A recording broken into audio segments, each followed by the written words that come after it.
Bangkay ng Filipino-American citizen at kasambahay na pinaslang sa Dagupan City isinailalim na sa autopsy.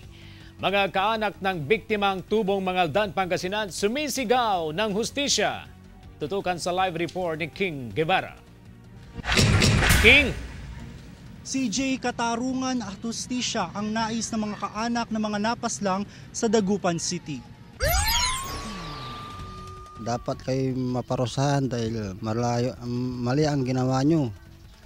Pagnanakaw at paggagasa at saka mga pagpatay ng mga walang kalaban-laban. Galit at sama ng loob ang nararamdaman ni Marlon Bautista matapos ang pagpaslang sa kinakasama niyang si Lorraine Camid, 39 anyos. Natagpuang wala ng buhay noong Biyernes ang kasambahay na si Lorraine kasama ang amo niyang si Rosalina Esteves, 68 anyos na isang Phil-Am. Duguan nang makita ang bangkay ng dalawa sa bahay ni Esteves sa barangay Lasip Grande, Dagupan City. Nakaburol ngayon ang labi ni Camid sa barangay Alitaya, Mangaldan, Pangasinan. Sinailalim sa autopsy ang bangkay ni Camid na hinihinalang ginahasa ng mga sospek. Inotopsy na rin ang bangkay ni Esteves. Nahuli na ng Dagupan City Police ang itinuturong primary suspect sa krimen na si Elmer Basmayor na dating driver ni Esteves. So kahapon naisampa na natin ang kaso sa kanya, yung 2 counts of murder dun sa City Prosecutor's Office. And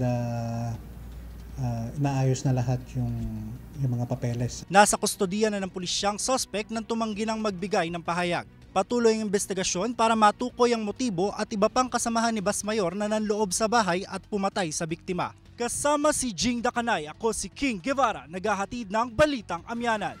CJ, nagpaalala naman ng PNP na maging maingat at alerto sa lahat ng oras. Kung may nakikita na raw na mga kahina-hinalang galaw, agad na tumawag o pumunta sa pinakamalapit na pulisya sa kanilang lugar. Balik sa'yo, CJ. Maraming salamat, King Guevara.